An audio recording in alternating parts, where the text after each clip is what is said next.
Hi everyone! Bigyan ko kayo ng apartment tour. So this apartment, I'll be staying here temporarily for about 30 days lang. Then after 30 days, I will need to move out. Entrance, and then may cabinet dito sa gilid, and then may mirror dito. Hello? Tapos ayan yung dining table, TV, yung living room area. And then dito naman would be the kitchen. And meron akong ref dito. And then ito yung, ay binili ko na lang to. Then may cabinet, merong washer and dryer, microwave.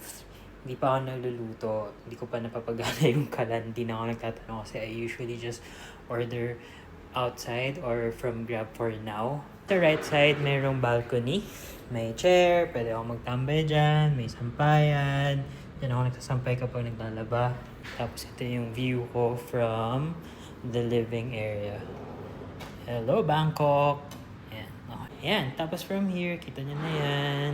Yan yung kitchen. Sorry, medyo makalat na. Then nandito yung bathroom and toilet. Yan. May bathtub pero hindi ko pa nagagamit. Tapos ito yung bedroom. Yan. So may desk, may 2 bedside tables, tapos in bed, may malaking cabinet dyan, and then may doorway going to the bathroom also. So, ito rin yung view ko. Same lang siya dun sa view from the living room.